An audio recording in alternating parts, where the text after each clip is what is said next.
Welcome to Endure the Inferno. Today I'm going to start this run with a stretch. I'll show you what I do, how to stretch. So before I start running, what I do is I do these stretches, just hold them for 30 seconds. So stretching allows your muscles to loosen up, and it allows the blood flow to move through your body. And that's also important because when you stretch and get that blood flow going, it also increases energy in your body. So that's also important for running. So this is how I started out, doing 30 seconds of stretching on each leg.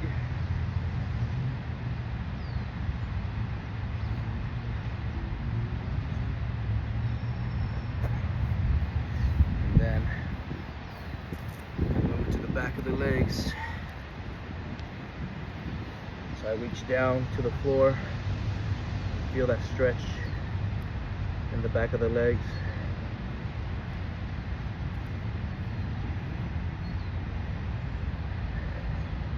First I go to the middle, so I can feel the stretch on both legs, and then I move to the right leg, so I can feel the right leg a little bit more. I can definitely feel it as I reach toward my ankles with both hands. As I reach towards the right ankle, I should say. So I feel that stretch really good for a little bit. And then I switch to the other side, onto the left ankle. Making sure I feel that good stretch in the back of that left leg, which I definitely feel.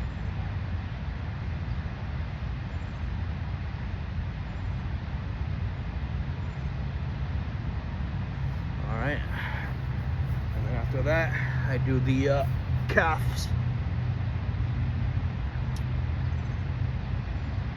So I put one foot on top of the left ankle, and then I push back on that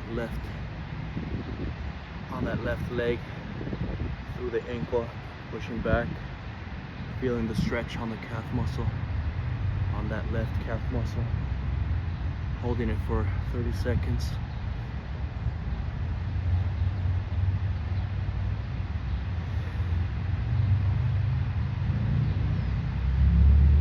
And then I switch to the other side, do the same thing.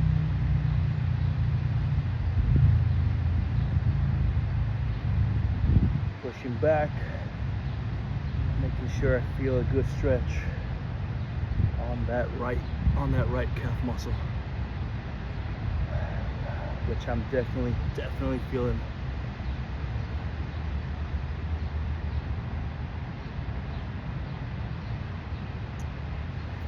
All right, and at the very end, I just squat a little bit and open up the legs, just so I can stretch the hip area.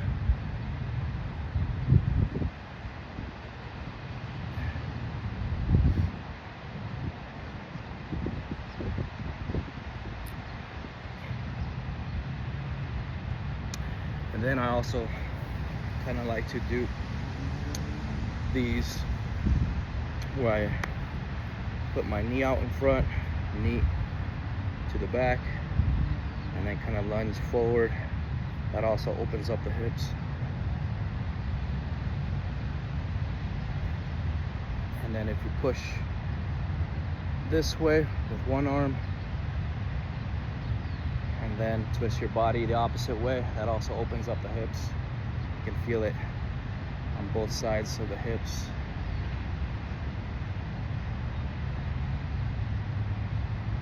So lunging forward a little bit and then opening up. That helps. I can definitely feel it.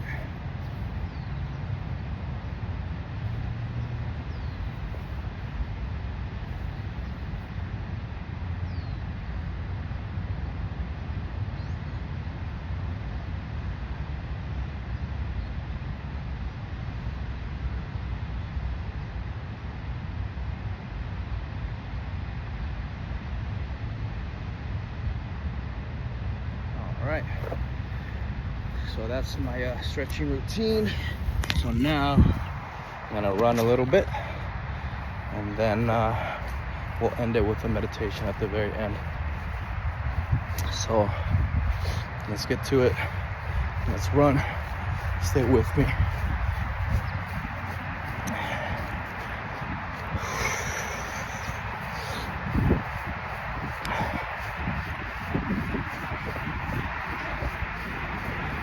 So this is what I like to do on Tuesdays. I like to run for like about 10 minutes to keep that routine.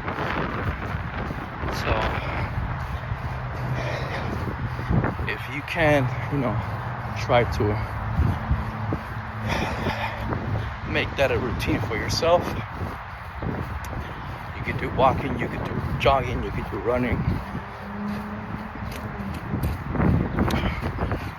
or any type of exercise that you like. Cycling, whatever. Anything is good. Any type of exercise is really good.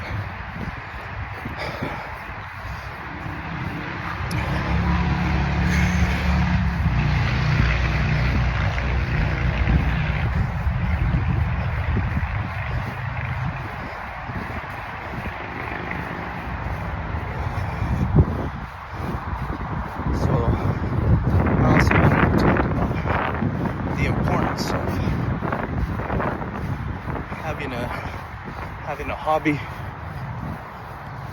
I was reading an article today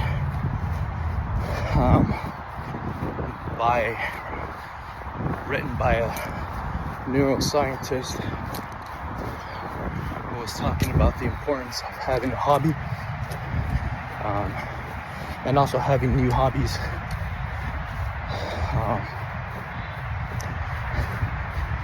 So what that does by having hobbies and doing new hobbies, especially new ones, it's a good workout for your brain because you get to learn something new,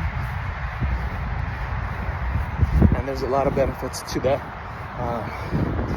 The article was saying that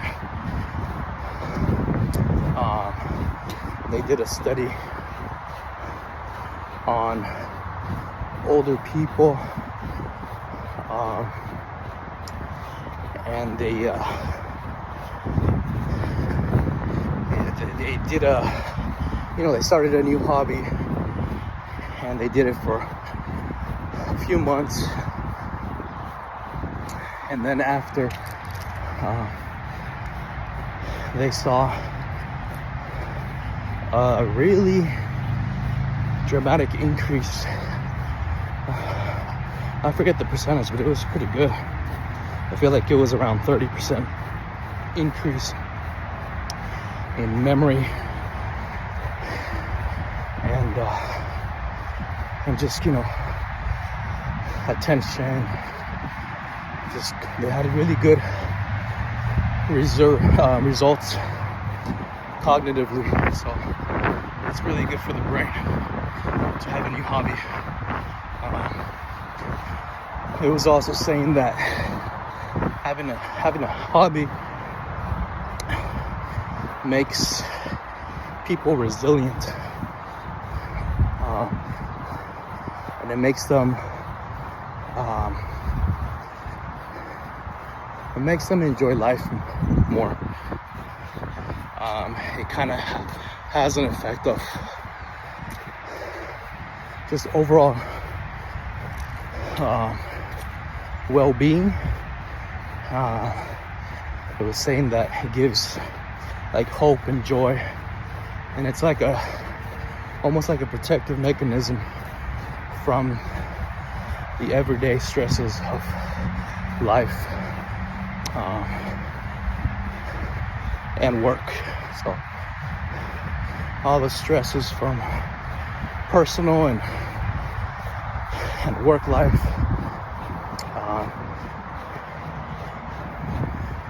you pretty much become, stronger through new hobbies or existing hobbies, because it just brings joy to you, and it gives you a greater outlook on life. So I thought that was pretty interesting. So that was a few things from that article that I thought I would share. And I share because it kind of relates to the routine that I have of stretching and running on certain days, which is right now mainly Tuesdays. And in that article, it was also saying that it's good to have that hobby, regularly, but you don't have to do it for a long time. So you can have a hobby that you do, once a week, which is regularly, and then you could just do it for, 10 minutes, 20 minutes, 30 minutes, just depending on what you can handle. But that fits the category of having a hobby that's regularly, but also, something that's short in duration, which the article was saying is important to have. And just by having that in that structure, in that way, it gives you all those cognitive benefits. So I encourage you to try it, and I know it will be very beneficial to you. All right, I'm gonna stop it right here. That was a good little workout. I'm just gonna meditate a little bit. That's how I like to end it every single time that I exercise. So what I do is the box breathing method, which is breathing in for 4 seconds, holding it for 4 seconds, releasing it for 4 seconds, holding it for 4 seconds,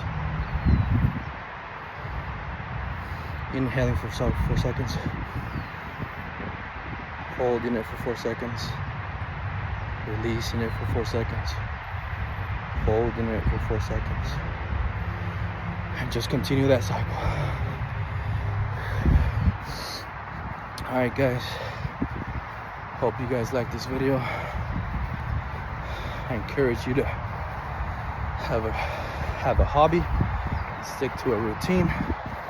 That way you guys can get all the benefits cognitively